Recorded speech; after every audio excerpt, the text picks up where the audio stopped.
Mandatory conscription in Singapore, or national service, was established in 1967. All 18-year-old Singapore males have to go through this. On completion of the 2-year program, they must undergo obligatory reservice up to the age of 40. Conscription thus pose one huge advantage, which is defense. With a population of 5 million, an army of regulars would prove inadequate. However, with 400,000 operationally ready men, is the well-being of our fellow countrymen being compromised?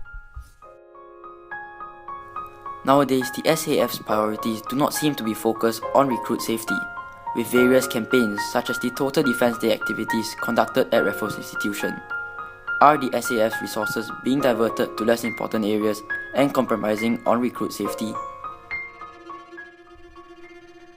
From time to time, we receive news of NS men spontaneously collapsing while seemingly fit, army trainers being overzealous in their training regime, and some soldiers even getting killed. Are the safety precautions employed by the SAF really adequate to ensure the safety of these men? Let's see what some of the NSF men think of this issue. I'm recruit Ryan Chin Jun Xiang, and I've been in army for 7 weeks. My name is Gerald Ong. I hold the rank of second lieutenant. So basically what the army has to do is to ensure the recruits, the soldiers are well trained and physically fit, and at the same time ensure that their safety is taken care of. The army actually, it takes a lot of effort to go through to ensure the safety of the recruits. So they have a lot of safety procedures and safety guidelines. The recruit we interviewed felt that the Army's safety precautions were adequate. In fact, he felt that the Army puts in quite a bit of effort through certain guidelines, such as TSR or Training Safety Regulations. There's this thing called the Training Safety Regulations, in short TSR. It actually encompasses all the rules that instructors must follow when conducting training, such as there's always a safety officer. For every activity, there's a conducting officer, then there will be a safety officer. This safety officer will ensure that all the guidelines are adhered to. Despite this measure employed by the SAF to maintain safety, why do grievous injuries and even fatalities still occur?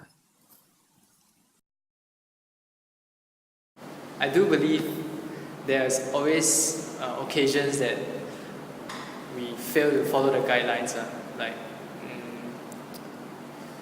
There are always instructors that will try to push their trainees to the limit and push the boundaries of these guidelines and regulations that have already been set in place. So I guess there will definitely be times when these regulations fail in ensuring the safety.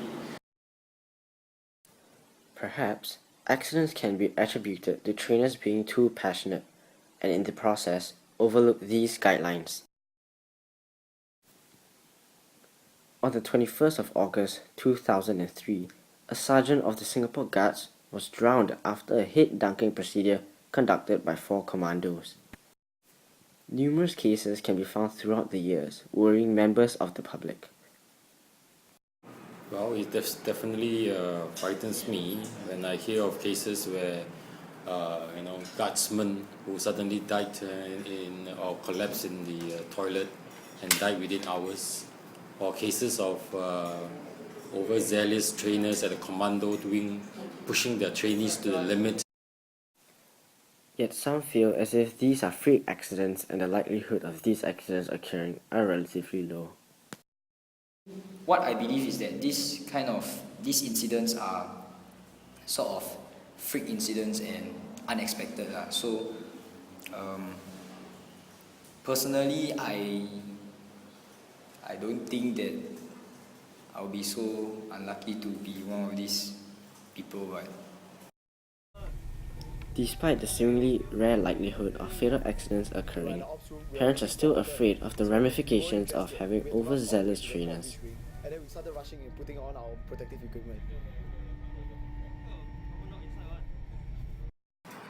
I hope I can stop myself from going back to NS. Normally, once they have, at that age, when they go to NS, they're very young, and if they are, I suppose they're not able to take care of themselves very well at that point of time. So if the injuries is very, very serious, it will affect them for life. But on the other hand, in Singapore policies, it is a must that you have to go for NS. So it's a matter of no choice. It is a fear that as parents, we have to live with it, but we really got no choice. So we just hope that the government will take good care of them. However, we must keep in mind the purpose of national service, which is defense. We cannot compromise on the safety of our entire nation by abolishing national service, as there are just far too few people who are willing to enlist. So my point I'm trying to say is that the army has to always be ready and be prepared for any kind of danger, any kind of external threat, and not only talking about countries around us, but also terrorism. Terrorism strikes without any warning. So the duty of the SAF, the duty of the army, is to be ready and prepared at all times. It seems that the only effective way to minimize deaths and injuries are to review procedures and step up safety measures. For example, employing the use of automated external defibrillators and deploying medical personnel at every training activity.